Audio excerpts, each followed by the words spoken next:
Hello everybody and welcome back to Bountiful Blessings Urban Homestead. Today we have a bunch of garlic scapes that are ready for harvest. We're going to show you how we go through and tell that they're ready for harvest. Also, we're going to go through and explain a little bit what the garlic scape is and how we can use it on our homestead. So garlic scapes only grow on hardneck varieties of garlic, which tend to be more spicy, and you don't tend to find as many hardneck varieties in your grocery stores. These hardneck varieties come in many flavors and colors, and then they can range from white all the way to purple, and they can be sweet or they can be really hot and spicy. So the hardneck garlic produces a scape which will come out of the garlic after it produces about 6 good leaves, and then it will come out and it'll start to curl over, and after it curls over it'll stand up, and this bulb right here at the very end of the scape will actually open up and it'll turn into a purple flower, and if left it will be pollinated by the other garlic scapes here, and it will go into seed production mode. But we do not want our garlic to go into seed production mode. So what we are going to do is we are going to harvest our garlic scapes. The perfect time to harvest scapes is when they do a full curly Q over. So you see we have a bunch of garlic scapes here, and they're all curled over. And after they curl over, they will actually start to stand straight up and down, and then all the fibers will get really hard in there, and they're not as delightful to eat. So what we're going to do is we're going to go through, and you can see everything's all curly cued in here. We're going to go ahead and we're going to cut them off right where they come out. So I'm going to show you here with this one. I got the garlic scape right here. We're going to go through with our scissors and give her a little snip, and that is a garlic scape. And then you want to go through after you're done, cut off all your heads, or you can do it as you go, cut them off and leave them on the ground, chop and drop, let them provide nutrients for the soil. So I'm just gonna go ahead and set the phone up here and harvest all these scapes, and you guys can go ahead and watch as I do that.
Whole bunch of garlic scapes, and we're not even a quarter of the way through.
Bundle number 2, garlic scapes.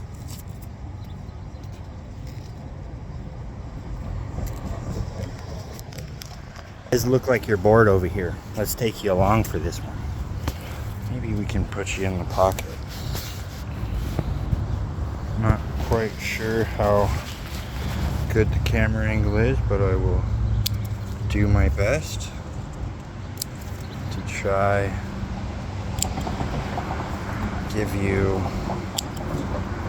a decent camera angle from my t-shirt pocket here.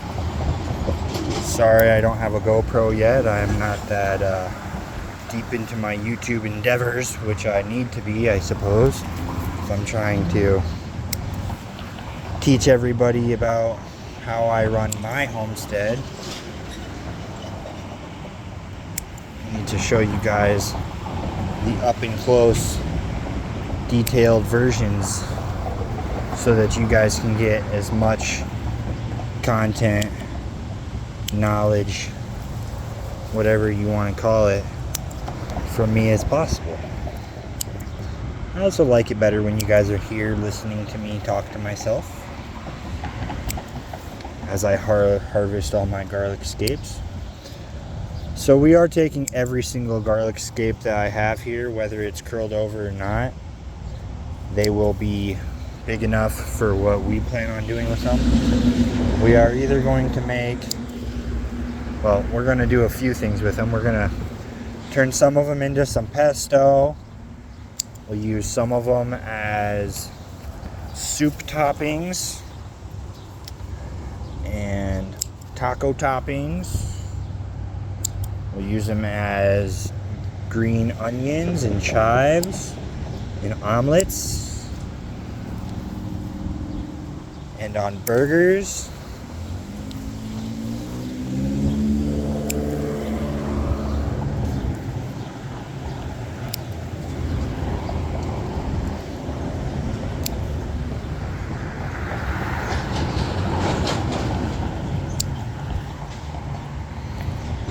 I'll show you guys how I prepare them here on my homestead. Handful number 3.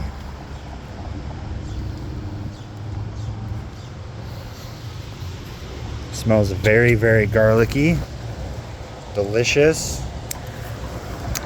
I have tried a few of these and they are a little spicy, which tells me that my garlic itself is going to be very spicy, because the scape is always more mild than the bulb itself. Generally, I should not say always, in my experience.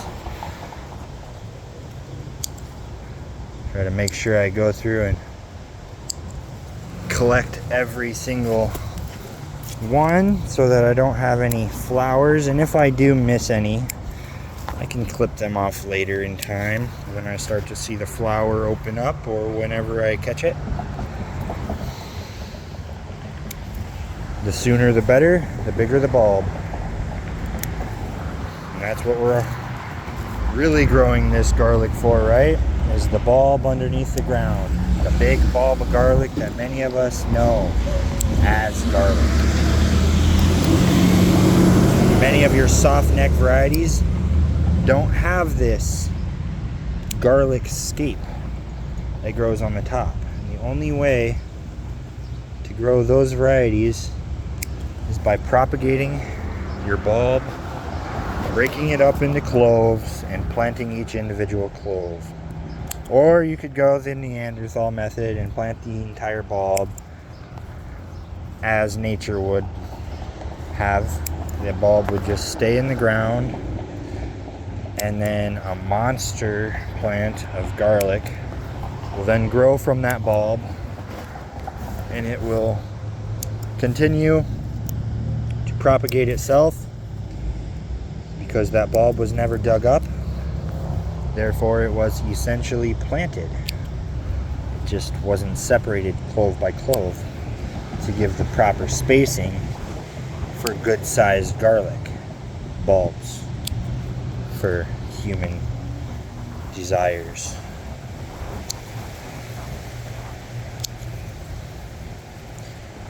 There's no problem with doing it like that.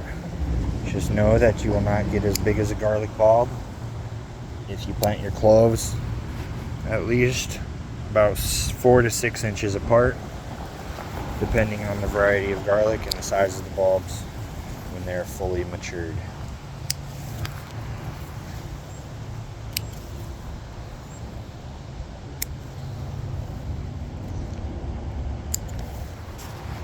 Lots and lots of garlic scapes. That's round number 4. We're gonna set you back over here.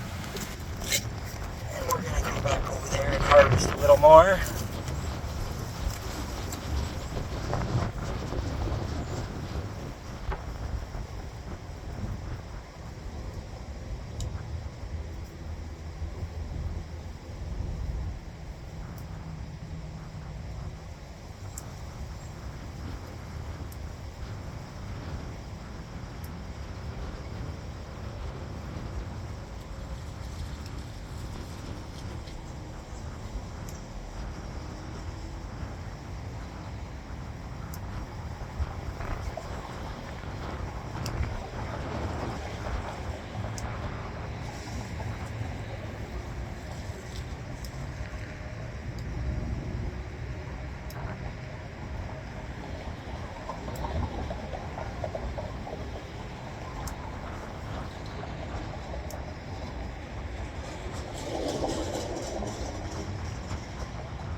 Alright folks, here is our full bounty of garlic scapes.